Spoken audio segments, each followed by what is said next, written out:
We're going to tell you all about it now in a detailed walking tour conducted by our local expert, Louise. So we will do an orientation tour. It's a walking tour of the city, especially the old section, which is the most interesting. And just to start the tour, let me tell you a little bit about the city, general information.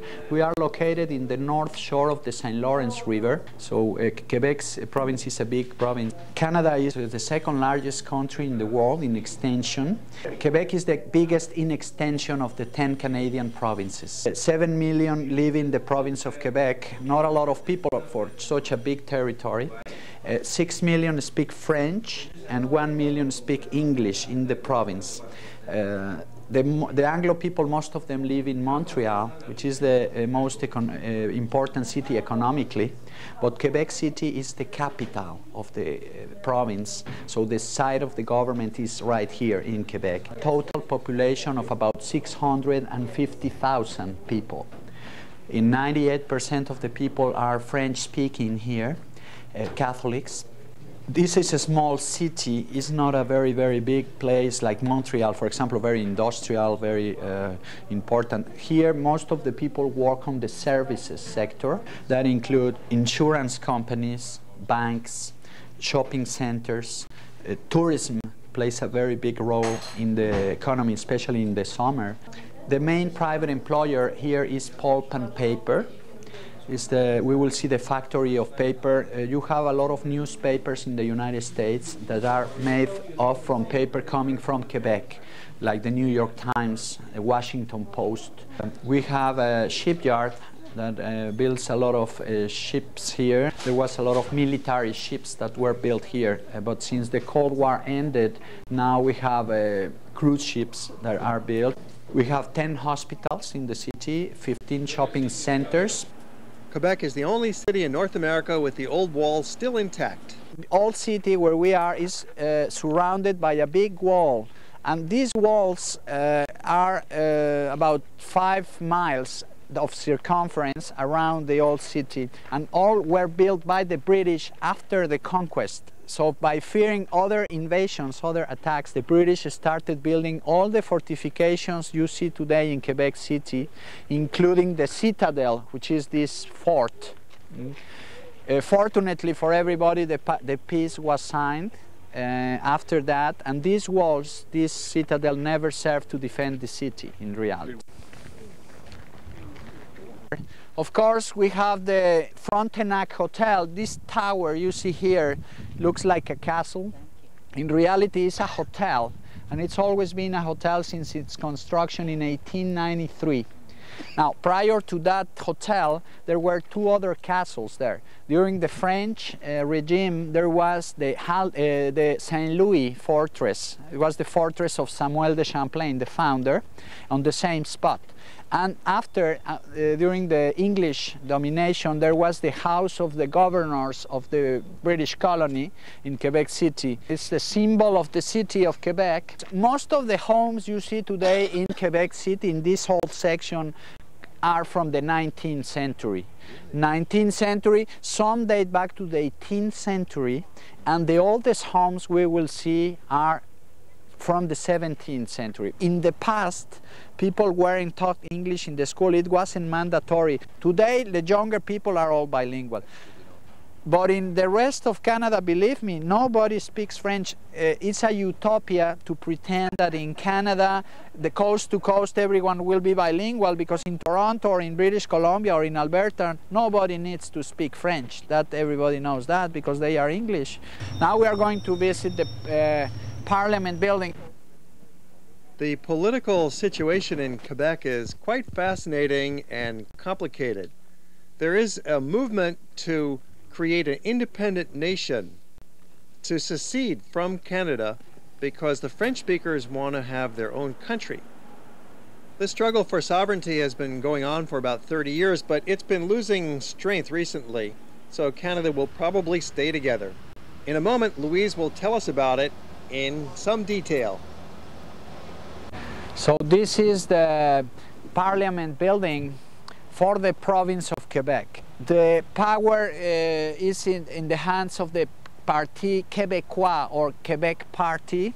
This party was founded by a guy called Rene Levesque. He was a great premier. His dream was that Canada was one country and Quebec a separate country.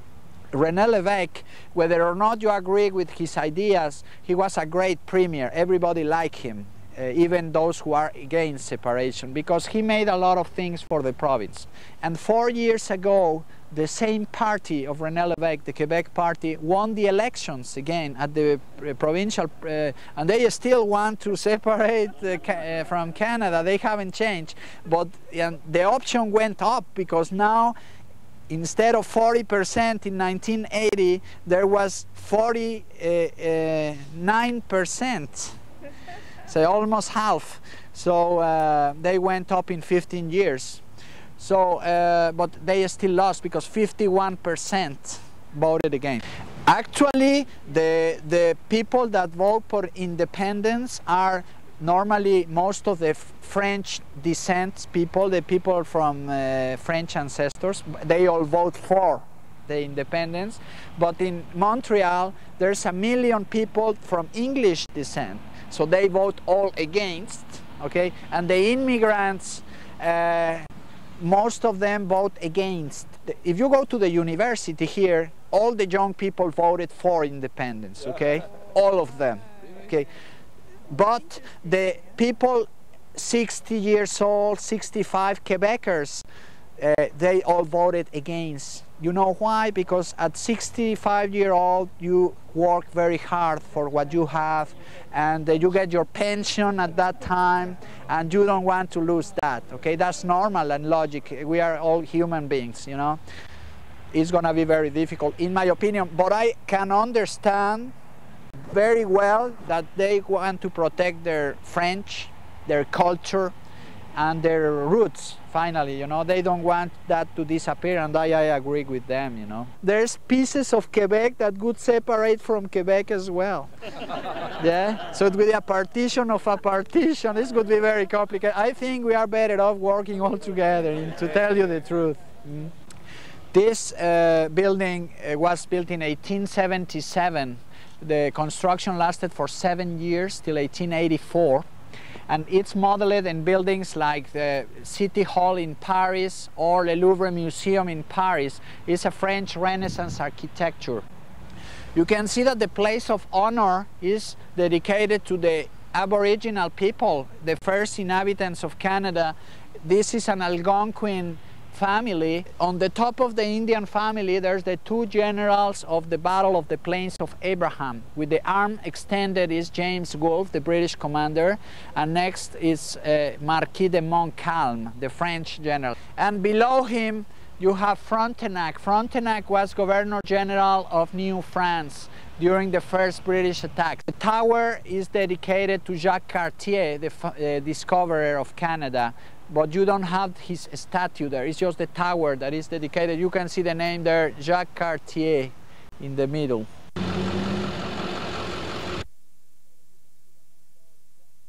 Here there's 3 gates in this side. That's St. Louis. Then you have Kent's Gate and St. John's Gate. And in the other side there's Prescott Gate. So we have 4. So these were built by the British, but the French already have the plans to do all this. That's part of the French wall I was telling you about. That's some of the only vestiges that are left from the French wall. The rest was completely destroyed. This street here, St. Louis, and St. Louis Street we will walk now. It's one of the most elegant streets in Quebec City. Some of the best restaurants are here in this street. A street where all the good restaurants are located. We'll keep you posted with this map on the progress of our walking tour. Now we're heading back into the center of the historic town. This is reputed to be the oldest restaurant in town, the restaurant of the ancient Canadians. You can see La Caravelle, that's a good French restaurant. Then you have the Italian restaurant with the green roof, is Parmesan, very good. Quebec City is, I like here because it's a small city and we don't have a lot of industry, so there's not a lot of pollution. There's no big traffic jams, and normally we don't have a lot of traffic. And security is very good. You can feel safe. Well, if you're feeling lazy or tired, you could get around town in a horse buggy and make the horse do the work, but the town is so small it's easy to walk on foot as we're taking it today. Right into the center of town at the Place d'Armes, there's the Palace of Justice.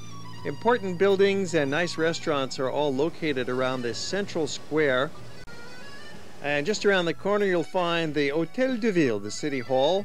And in the middle of the place is a monument to Samuel de Champlain, the founder of the city of Quebec back in 1608. There's a couple of small museums and observation points around the square.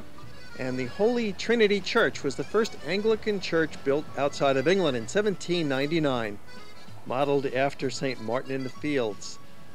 Nice row of restaurants leads out from the square, and around the corner the reasonably priced Café Bois. Now, this church we will visit now is the most important church in Quebec City, and probably in Canada. When the Pope, Catholic Pope, come here to Canada, this is the first church he visits. It's very interesting because the history of that church is the history of Quebec City, the Indian period, the French, the English, and the Canadian. It's both a cathedral and a basilica, and it's one of the oldest in Canada, of course, and when the Pope come here, this is the first church it visits. Some parts of the church are pure gold and others are wooden parts with a coat of gold leaf. That's the case of the canopy. But then you have the main altar is a replica of St. Pierre's Basilica in Rome. That's a gold. The throne of the bishop, the top of these structures there are pure gold as well. The angels here and the other side. It's the most European of churches in Quebec, built in a French style from the 18th century. In the back room there's a map with a historical display our guide uses to explain some about the geography. This is the Gulf of the St. Lawrence. That's the maritime provinces. Nova Scotia and Prince Edward Island today and New Brunswick, and this is already the province of Quebec. Quebec is a huge province. There's more than 1 million lakes in the province, so that there's an hydroelectrical industry, very, very important. We export electricity to other provinces in Canada and south of the border. You have thousands of ships that travel here in this waterway every year. They carry on all the different merchandises you can imagine: oil, coal, lumber, paper, aluminum, dairy products, everything you can imagine. And this is salted water up till here to Quebec. So that's the geographical situation. And then we go out.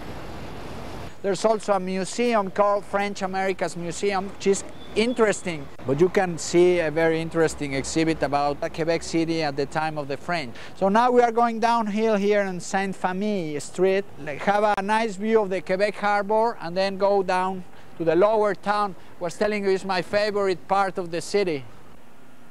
This is a fairly quiet residential neighborhood with historic buildings that go back to the early 19th century. It's taking us down to the lower town. Over time, these buildings became quite dilapidated, but in the last 40 years, a lot of money and effort has gone into renovating the whole district. We have free education for everybody, even the little babies before kindergarten. They have a system of taking care of children. This is a view of the Quebec City Harbor. And you can see there's hundreds of yachts and boats. It's a popular activity for those who can afford it. It's expensive to own one of those, to navigate on the St. Lawrence River in the summer. You see a few things here. For example, you see the factory over there is the main private employer in Quebec City, pulp and paper mill. There's a market with a green roof where all the farmers come here and sell their produce there. And you can see the silos of grain, 600 of them, and they contain the cereals, especially the wheat, that comes from the prairie provinces, the central provinces of Canada by train or truck, and they are put into ships here for exportation all over the world. And that's a little museum that tells you about Quebec City in the 19th century, when Quebec was one of the 5 more important ports in the world. And the reason why it was the wooden ships, all those immigrants we were talking about that came here to Quebec to work, and it was a very prosperous time. So they explain you everything about that inside. Later we'll point out 2 other museums that are even more interesting. These are real cannons, real English cannons dating back to the conquest. We are going downhill here. There's a street on the lower part we will walk. All the buildings you will see are antique shops and also art galleries. It's a nice street, it's called St. Paul. And then we will walk in St. Peter, which is St. Pierre in French. It's a street where all the banks used to be. It was the business district in the 19th century, so it's a very elegant architecture. It's like the little Wall Street in Quebec City. Towards the Petit-Champlain district, which is the place where the city was founded.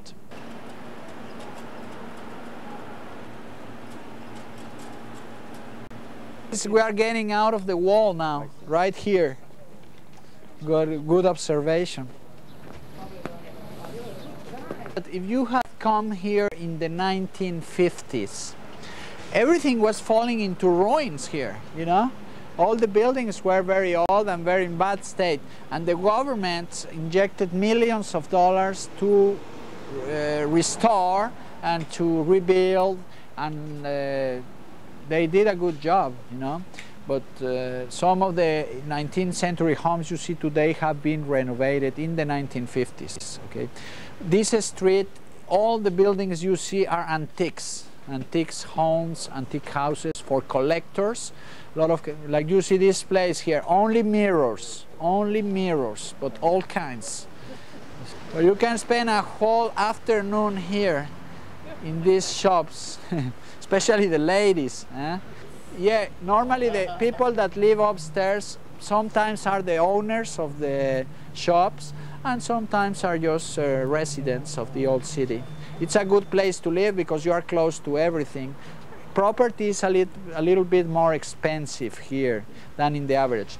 Quebec City is one of the less expensive cities in Canada to live. The average price of a house is $65,000–70,000 US. That's the average. An apartment here will rent for about 600 to 700 Canadian a month. That's including hot water, heating, and everything you need. See, so and the average in the city is 500 a month for an apartment. So it's really inexpensive compared to Toronto, Vancouver, or New York, or many cities in the United States. It's a really easy place to buy a property. So these restaurants pretty good? Yeah, this is also a good place for restaurants. This is real French food, little bistros, you know. The government is trying to attract the people to this area because it's a little farther away from the tourism scene, you know. So we will walk through the houses here to St. Peter, where all the banks were located during the golden years of the city. You will see an elegant architecture. And if you want to shop a little bit, or if you like paintings, there's a lot of art galleries. This neighborhood is one of those out-of-the-way nooks and crannies we like to bring you on World Traveler. It's away from the heart of the historic town, and it's also not part of the very busy Petit-Champlain district we're going to take you to shortly in the program.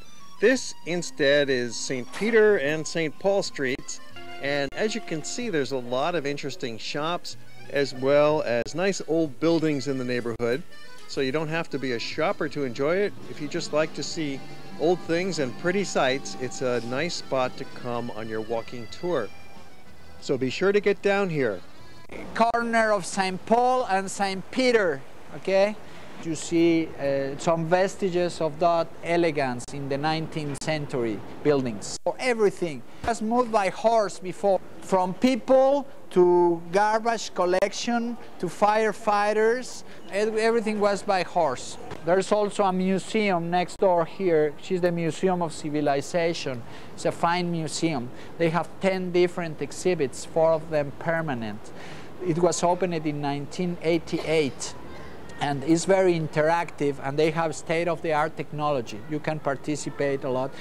And also there's one from the Indian people of Canada, very interesting. They explain you in detail how the Indians came to this place, how they survived in very, very difficult conditions, and how they developed, and everything about them. There's 4 permanent collections about the history of Quebec with furniture and all kinds of objects dating from the New France till the English period to the modern Canadian period. They're right on the cutting edge of contemporary museum display with this major video installation. This is all about comedy and humor in our modern life. It's quite a museum. The building was designed by Moishe Safdie. It's been open since 1988, and it has a rotating series of exhibitions. In addition to these flashy temporary shows, there are 50,000 objects in the museum's permanent collection that illustrate the basic areas of science, nature, and culture history. It's definitely worth visiting the Museum of Civilization in the Lower Town.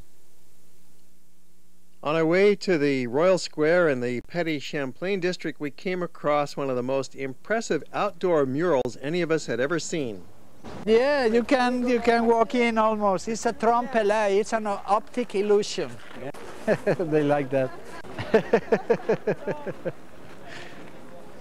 So this mural was made last year in summer. Some artists from France and some artists from Quebec province made it together. And it represents Quebec City. Everything there represents Quebec City. For example, you have the 4 seasons: winter, fall, spring, and summer. You also have the main personalities that made the history, like Champlain, the founder, with the green suit; Garcia, discoverer of Canada; Frontenac, Governor General of Canada. Okay, this way, please. So this is the Royal Square, and that's the square where the city of Quebec was founded in 1608. And it was the very same place where the Samuel de Champlain arrived and started doing the exchanges of beaver furs with the Indians, the beaver pelts. This is called the Royal Square because there's a bust of Louis XIV, the French king. So these were the French merchants' homes, the exchanges of furs. All the houses have warehouses underneath that link to each other. So it was a business place here for many, many years. In all our 17th century homes. It was a small little fortress, kind of place to defend the city and at the same time to starting a colony here. And everything was restored with the same techniques and same materials that were used at the time to respect the authenticity of the square. Actually, they have found Indian tombs here, Indian bones, Jesuit father tombs, a lot of bottles, dishes, objects from that time. They have all that inside this museum, which is called Interpretation Center of the Royal Square. So you can take a look there inside too. They have a model of Champlain's original fort, which was built about the same time as this structure, nearly 400 years ago. Let's take a look at that church, because that church is one of the oldest in Quebec and in Canada. It's a stone church. It was built in 1688, and because of 2 victories of the French against the British prior to the conquest in 1690 and 1711, it was given the name Notre Dame of Victories. The altar front, it's in the shape of a castle. We've saved the best for last in our walking tour, for now we're taking you to the oldest commercial district in North America, Rue de Petit-Champlain. So all the district is called Little Champlain in honor of the founder of Quebec City. And it's still the same pattern. You see the houses, 17th century, with the names of the merchants that used to live there. Today they are most of boutiques. Boutiques, the owners live on the top. There's also expensive property, condominiums as well on the top. One of the oldest commercial streets in North America is a collection of boutiques there. It's a cooperative. All the merchants paid money to keep it nice with flowers, and it's a very popular on the tourist areas here. And we will end the tour there, okay? So after that, you will have free time, and you will be able to go inside the shops. If you want to buy something original, many things are handmade, original souvenirs from Quebec. There's also Indian arts and crafts that are sold. People work with wooden carvings, and they do jewelry as well. So it's a very nice place. It's really nice. There's also restaurants here. And there's more than 30 different boutiques, all kinds, that you can buy really original things that you won't find anywhere else. One question. Yes, sir. How do the dogs bark in French?